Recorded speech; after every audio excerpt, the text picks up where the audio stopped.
Hi friends, I'm still in the midst of a major move after getting married last month, so my home office is still covered in boxes, but I didn't want to let too much of the new year pass before I had a chance to review Ali Abdaal's new book, Feel Good Productivity: How to Do More of What Matters to You.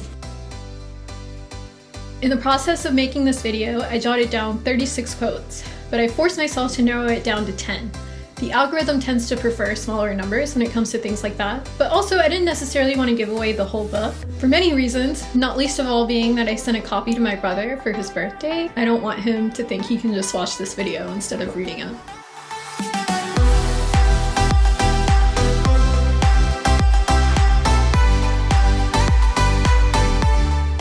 Number 1.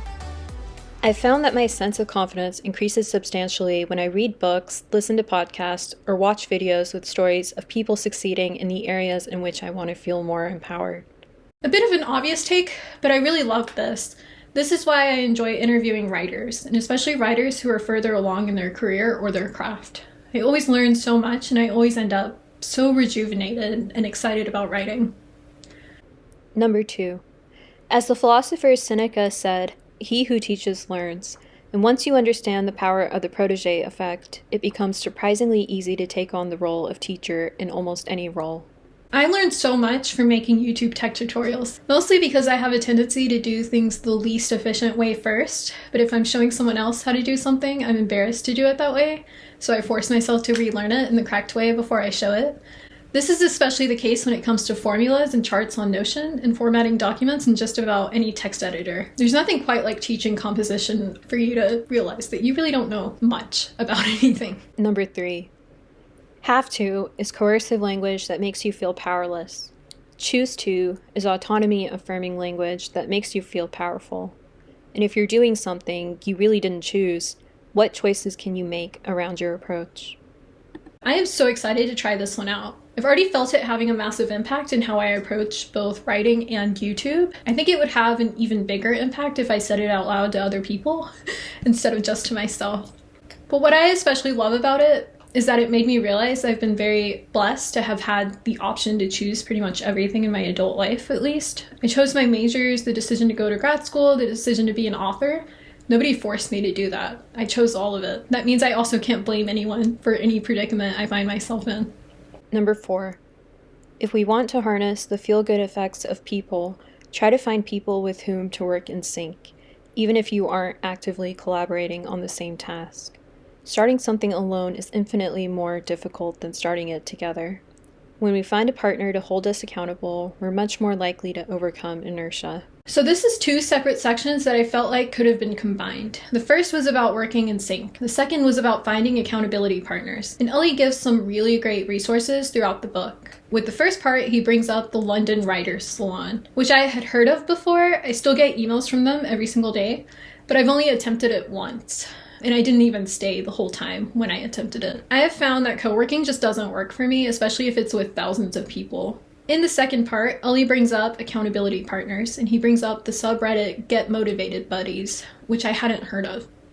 After reading this, I made some accountability partners, and I can't believe it's been less than a week since I started doing it, because it's already become such a major part of my life. I have 2 partners, one based in the US and one in the UK, and we don't work together, but I send them both my goals every morning, my time, and I update them either that night or the next morning. And they do the same with their goals every day. And even though we're not co-working, we're not in a Zoom call or anything, just knowing that they're working on their tasks keeps me on track. Plus just the knowledge that I'll have to tell them why I didn't do a particular task I told them I would. That's also very motivational. Number 5. When we ask someone for help, it's likely to make them think better of us. I have seen this in action. I struggle to make friends in real life, but I asked my best friend from grad school to be my maid of honor, and I asked my best friend from college to be my makeup person. And then I had 3 other local female friends assist in various parts of the wedding. One came with me to pay the deposit for the location, one helped me pick out makeup, and one helped me and Joaquin pick the cake. And I was so grateful for them all, and I felt genuinely closer to each of them as a result. Number 6. If you decide beforehand when you're going to do something, you're much more likely to do it. Time blocking is a fancy way of saying, if you want to get something done, stick it in your calendar. You're essentially turning your to-do list into a schedule. I have tried time blocking in the past. It's always been very appealing to me, but every time I've tried it, it's become overwhelming because inevitably what ends up happening is that I have to adjust my schedule in some way during the week, but I don't have the time to adjust my schedule for each and every day. And so then I'm trying to focus on writing and getting badgered with notifications that I'm supposed to be at the gym right now.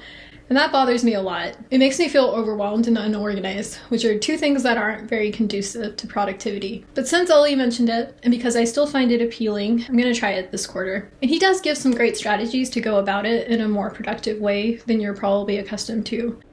Number 7. Will this matter in 10 minutes? Will this matter in 10 weeks?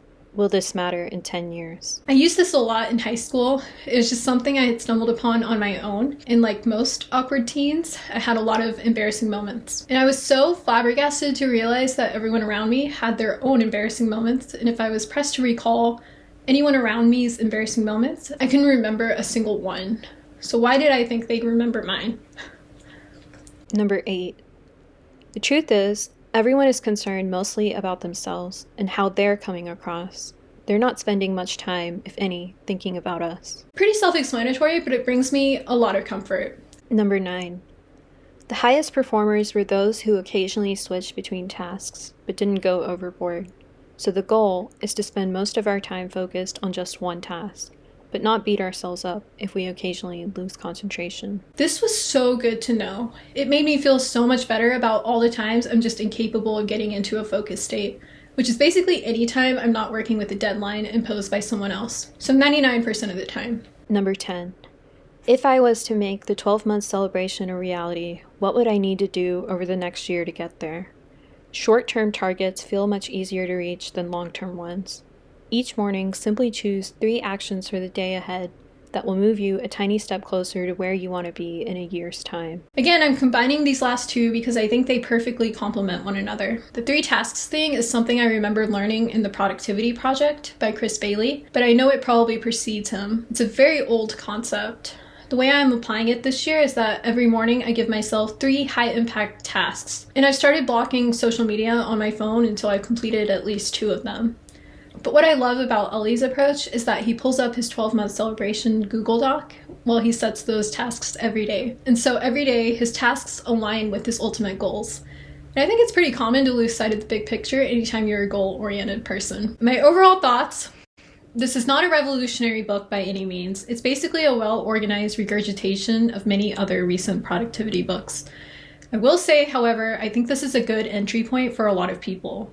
And I like Ali's voice. I think it's a lot more accessible and engaging and relatable than the usual fare, which was pleasantly surprising given some of the very inaccessible things he's talked about in some of his recent newsletters. All in all, a great read. You should definitely pick it up if you get the chance. Thanks for watching. I'll see you next week.